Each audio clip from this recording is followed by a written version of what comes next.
In the early years of the 19th century, the city of Boston rose from its colonial past like a collection of brick and steeple stories. The narrow streets, cobbled and uneven, glistened in the morning dampness of harbor fog. Gas lamps had not yet replaced the soft glow of candlelight that spilled from the windows of modest homes. It was in such a house, on Summer Street, that Ralph Waldo Emerson was born on May the 25th, 1803. His father, William Emerson, was a Unitarian minister whose voice echoed each Sunday through the wooden pews of the First Church. The boy came into a world of footsteps on wooden floors, the scent of salt air drifting from the wharves, and the distant sound of church bells marking the gentle rhythm of the day. The Emersons' home was filled with the quiet activity of a large family. There were books in the parlor, their leather spines worn smooth by many hands. His mother, Ruth, moved through the rooms with a calm presence, her long skirt brushing the floorboards as she tended to the children.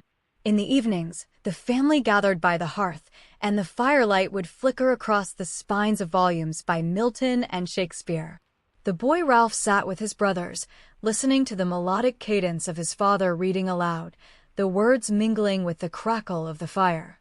This was a household where language was a sacred comfort, and the soft New England light filtered through small-paned windows, casting long shadows that danced slowly across the walls. When Ralph was just 7 years old, the steady rhythm of the household was interrupted by a profound loss.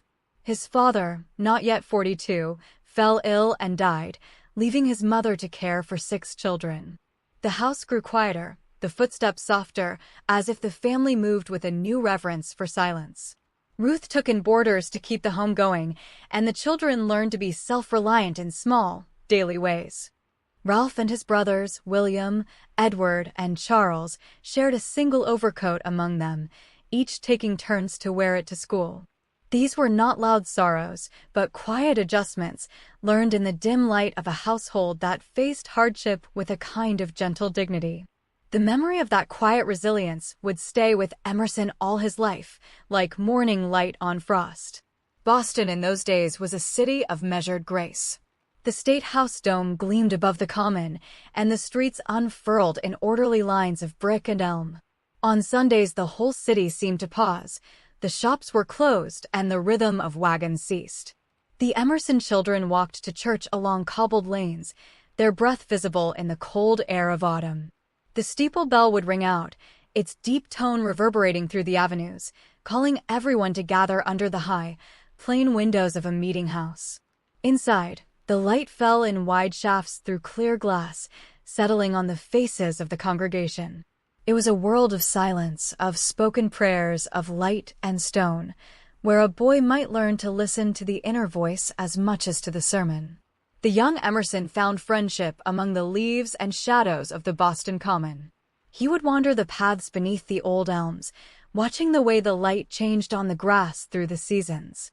There was a stately peace to the Common, with its grazing cows and gentle slopes, where a child could feel both alone and deeply connected to the world.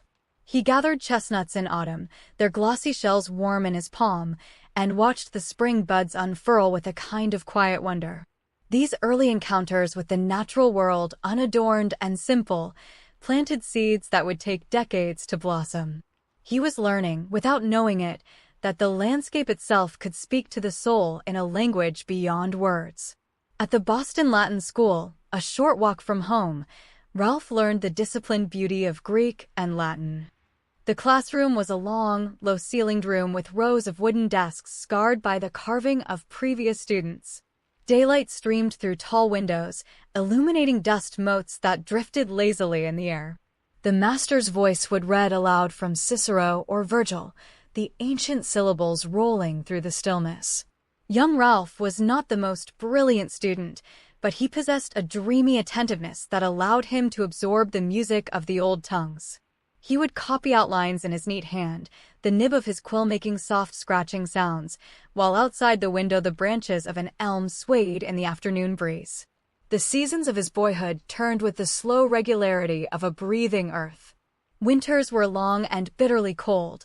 The harbor would freeze in sheets of white, and the family gathered close around flickering candles. Summers brought the scent of hay and the sound of crickets from the fields beyond the city.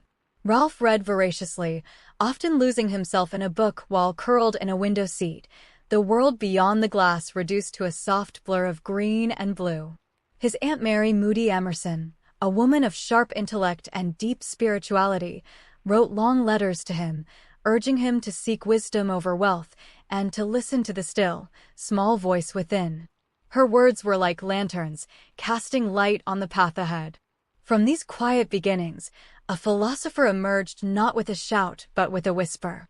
The boy who walked the brick sidewalks of Boston and listened to the ringing of the bells was absorbing the soul of a young nation. He knew the smell of wet wool drying by the fire, the taste of simple bread, the sight of a candle flame bending in the draft of a cold hallway. These sensations would later become the foundation of a philosophy that honored the ordinary as the gateway to the divine. The first chapter of his life, written in gentle ink across the pages of New England days, set the tone for a mind that would seek truth not in distant thunder, but in the quiet nearness of the world. In the autumn of 1817, a slender boy of 14 made his way across the grassy yard of Harvard College in Cambridge. He carried a few books under his arm and wore a coat that was not quite his own, handed down from an older brother. The brick halls of Harvard stood around him, their surfaces softened by ivy that rustled in the crisp October wind. Ralph Waldo Emerson was a freshman, a president's freshman, who earned his keep by running errands for the college president. It was a modest position, but it placed him at the heart of an institution where the old ideals of scholarship blended with the new currents of a changing republic.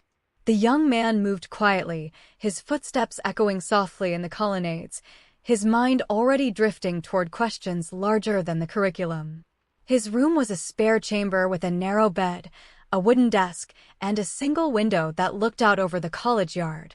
The light that entered was often pale and milky, the New England sky offering a diffused glow that seemed to encourage introspection. Here, Emerson would spend long hours reading not only the assigned texts, but whatever he could borrow from the library. He copied out long passages from Plato and Montaigne, his quill moving across the paper in the careful script of one who savored the weight of each word. The room smelled of ink and old books and the faint scent of a candle that had burned too late into the night. He was not a gregarious student. He preferred the company of ideas to the chatter of the dining hall. The Harvard Library was a sanctuary of silence and amber light. Tall shelves rose toward a ceiling lost in shadow, and the aisles were narrow canyons of leather and paper. Emerson would find a seat by a window and read until the light failed, his face illuminated by the soft glow of filtered afternoon sun. The books he opened took him to distant meadows, ancient cities, and the private chambers of the soul. He read the essays of Francis Bacon and the meditations of the Stoics, each sentence a stepping stone across a quiet river of thought. In that hushed space, the ticking of a distant clock was the only sound, a steady reminder that time was passing gently, like a leaf floating on still water. The young scholar's days were structured by the ringing of the college bell, which called students to lectures and prayers. He attended classes in Greek, Latin, mathematics, and rhetoric, the professors' voices resonating in rooms lined with maps and diagrams. But his true education happened in the margins of his notebooks, where he wrote his own reflections, questioning the doctrines he heard. Even then, he was beginning to form the idea that truth was not something handed down by authority, but something discovered by the solitary soul in nature and stillness. The evening hours were his favorite. The college yard emptied, the windows glowed with candlelight, and a deep tranquility settled over Cambridge, as if the whole town were breathing out a long, slow sigh. Despite his inward nature, Emerson was not entirely alone. He formed quiet friendships with a handful of students who shared his love of literature and his seriousness of purpose. They would gather in a dormitory room, the fire crackling in a small hearth, and read aloud from Wordsworth's poems, which had just begun to reach American shores. The lines about daffodils and quiet evenings spoke to something deep within them, a recognition of the sacred in the commonplace. The firelight flickered across their youthful faces, and outside the window the stars stood still in the winter sky. These were hours of pure communion, the kind of gathering where souls are nourished without a word being spoken in haste. On Sunday mornings, the students walked through Cambridge to the meeting house, the air sharp with salt from the nearby Charles River. The sermon would wash over the congregation in waves of formal rhetoric, but Emerson listened with a discriminating ear. He had already begun to feel that the language of the pulpit, with its rigid doctrines, did not fully capture the living, breathing presence of the divine felt in a quiet wood or in the face of a friend. After the service, he would often walk alone along the riverbank, watching the water slip silently past the reeds. The Charles in those days was not hemmed in by industry. It was a gentle stream bordered by marsh grasses and willows, a place where a young man could lose himself in the simple beauty of the moving world. Emerson graduated from Harvard in 1821, not at the top of his class, but with the quiet honor of having been chosen the class poet. He stood in the meeting house on commencement day, his slender figure barely filling his gown, and read his verses in a voice that was soft yet clear. The poem spoke of memory and hope, of the journey from the sheltered halls into the wide morning of life. The assembled families listened with polite attention, the ladies fanning themselves slowly in the June warmth. No one that day could have guessed that this unassuming young man would one day deliver an address that Oliver Wendell Holmes would call the intellectual Declaration of Independence. He simply stepped down from the stage and walked out into the courtyard, the sun warm on his face, the future a wide, still lake before him. After Harvard, the path that seemed most natural for a thoughtful young man was the ministry. Emerson taught briefly at a school for young ladies, but soon he enrolled at the Harvard Divinity School, drawn by the quiet call to serve. In the lecture halls of Divinity Hall, the discourse swirled around the nature of God, the soul, and the proper interpretation of Scripture. The building itself was a solid brick structure, its windows tall and arched, letting in a clear light that seemed to purify the dust-filled air. Emerson took his place among the serious young men in black coats, his face often lit by the slanting rays of the afternoon sun as he listened to the lectures on doctrine. Yet, even here, his mind was beginning to lift above the confines of creeds, seeking a more direct experience of the sacred. On a mild Sunday in 1829, Emerson was ordained as the junior pastor of Boston's Second Church. This was the same pulpit that Cotton Mather had once filled, a place of deep historical weight. The congregation was a gathering of prosperous merchants and their families, dressed in their Sabbath best, the women in bonnets and the men in polished shoes. The sanctuary was a grand yet simple space, its white walls and tall clear glass windows creating an atmosphere of serene austerity. When the young minister rose to speak, his voice carried to the back pews with a natural, unforced clarity. He spoke not of fire and brimstone, but of moral beauty, the gentle light of conscience, and the presence of the divine in everyday acts of kindness. The candles on the altar burned steadily, their flames barely stirring in the still air. During these early years of his ministry, Emerson experienced a profound personal joy. He fell deeply in love with a young woman named Ellen Tucker, whose presence seemed to brighten the very walls of Boston. They married in a quiet ceremony, and for a brief season their world was a harmony of shared poetry and whispered hopes. The house they shared was small but filled with light. Mornings found them reading to one another by the parlor window, the curtains stirring in a summer breeze. Ellen's laughter was a soft, melodic sound that seemed to make the ordinary days luminous. To be in their company was to understand that Emerson's philosophy of finding the sacred in the near and the small was not an abstract idea, but a lived reality, woven from the threads of daily affection. But the brightness was not to last. After only 16 months of marriage, Ellen fell ill with tuberculosis, the disease that cast a shadow over so many New England homes. Through the long, hushed weeks of her decline, Emerson tended to her with a devotion that asked nothing in return. The curtains were drawn against the harsh sunlight, and the rooms were kept still, as if holding their breath. There were gentle voices, the soft rustle of bedclothes, the occasional sound of a spoon against a medicine cup. In the quiet of that sick room, Emerson confronted the deepest mysteries of love and loss. On the 8th of February, 1831, Ellen died. The world did not end with a crash, it simply grew quieter, the silence of the house taking on a texture of absence. In the months that followed, Emerson's grief was a private, interior landscape. He walked the Boston streets alone, his footsteps echoing on the cobblestones he had known since childhood. The familiar sights, the State House, the Common, the harbor, seemed to have lost their color, as if a fine gray gauze had settled over everything. He kept a journal, a habit he would maintain his whole life, and in its pages he poured out his sorrow in words that were precise and measured, yet full of a quiet anguish.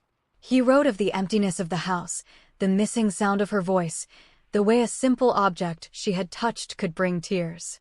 This was not a dramatic grief, but a slow, persistent ache, like the cold of a New England winter that seeps into the bones and will not leave. It was Ellen's death that slowly, piece by piece, dismantled his faith in the traditional doctrines of the church. Looking out over his congregation on Sunday mornings, he could no longer speak with conviction about a God who would require such suffering as part of a distant plan. The words of the liturgy felt hollow in his mouth. He began to preach more about the divinity within each person, the idea that heaven was not a remote kingdom, but a state of the soul. His sermons became meditations on the natural world, on the moral sense, on the beauty of an open heart. The older parishioners sensed the change and grew uneasy. The candles on the altar still burned, but the shadow behind them had grown deeper. In the autumn of 1832, Emerson asked to be relieved of his pastoral duties.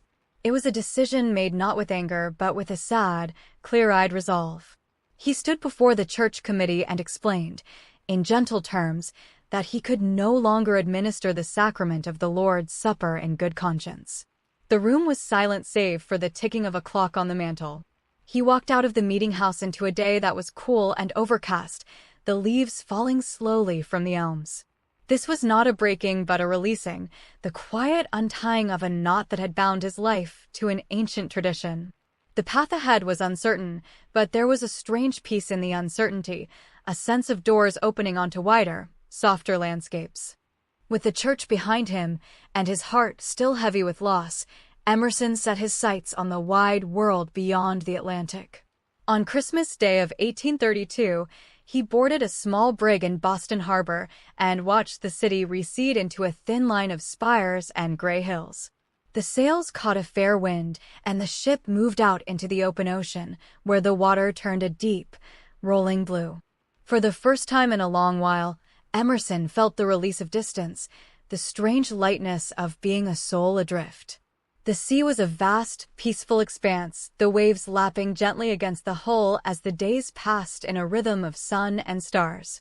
He wrote in his journal about the color of the water at dawn, the way the light changed from pale rose to silver, and the silence that lay over the great deep like a blessing. His destination was Europe, the old world of cathedrals and ancient libraries, and the living men whose books he had read by candlelight. The ship arrived first at Malta, a sun-washed island where the stone buildings rose in golden tiers against a brilliant sky. Emerson walked through the narrow streets, amazed by the unfamiliar warmth of the Mediterranean light, so different from the pale clarity of New England. The scent of citrus and salt filled the air, and the voices of merchants drifted from the markets. He was a quiet observer, not a tourist, absorbing the textures of an older civilization. The voyage was a slow, unfolding dream, each port, Sicily, Naples, Rome, offering a new shade of light, a new arrangement of stones and sky. In Italy, the ancient ruins spoke to him of time and endurance. He stood among the broken columns of the Roman Forum, the marble gleaming softly in the late afternoon sun, and felt not the weight of history, but a strange kinship with all who had walked there before. In Naples, he looked out over the bay toward Mount Vesuvius, its peak veiled in a gentle haze, and felt the presence of the sublime in the natural world. He attended a service at St. Peter's Basilica, where the vast dome rose above him like a second sky, and the sound of chanting echoed through the marble spaces. But even there, the man-made grandeur of religion did not move him as deeply as a simple sunset over the Italian countryside, the light turning the olive groves into a soft silver-green tapestry. From Italy, Emerson traveled north through Switzerland and into France. The landscapes changed from the sharp shapes of mountains to the gentle vineyards and poplar-lined roads of the French countryside. He practiced his French in small inns, ordering bread and soup with a hesitant accent, and watched the rural life of another world unfold around him. In every village, he noted the arrangement of the church, the inn, the well, the pattern of daily work that had endured for centuries. There was a quiet comfort in seeing that the same simple needs, shelter, food, community, arranged human life everywhere. He had left behind a world of sermons and scripture, and was finding a new gospel in the gentle order of villages and the slow movement of rivers under stone bridges. In England, the focus of his pilgrimage sharpened. He had come to meet the writers whose works had stirred his soul. In the Lake District, he made his way to Rydal Mount, the home of William Wordsworth, then an old man whose hair was white as the mist on the fells. They walked together in the garden, the poet reciting verses in a voice that was like the murmur of a brook. Emerson listened, his heart full, as the man who had taught the world to see the holy in a daffodil spoke of old age and memory. The green hills rolled away beyond the stone walls, and the light was soft and gray, the light of English poetry. It was, Emerson later wrote, a simple meeting without any great ceremony, just two minds touching for a moment like branches brushing in a forest. He also traveled to London, where he visited the philosopher and historian Thomas Carlyle in his modest home in Chelsea. The house was narrow and tall, with a study that looked out onto a small garden. Carlyle welcomed him with a gruff warmth, and the two men sat for hours by the fire, talking of literature, the state of the world, and the life of the spirit. Carlyle's books lined the walls, and the tea grew cold in the cups as the conversation deepened. For Emerson, this was a moment of intellectual homecoming. He had found a mind whose questions matched his own. The two men would remain lifelong correspondents, their letters crossing the ocean like slow-moving ships laden with friendship. When he finally returned to Boston in October of 1833, his inner landscape was permanently altered. The ship came into the harbor on a clear autumn day, and the familiar spires rose again against a sky of soft blue. But now he saw them with new eyes, not as the boundaries of his world, but as the starting point of a wider vision. He brought back notebooks filled with observations, sketches of landscapes, and the seeds of the philosophy that would soon burst into bloom. The quiet minister had become a traveler of the soul, and he was ready, now, to speak in a voice that was entirely his own.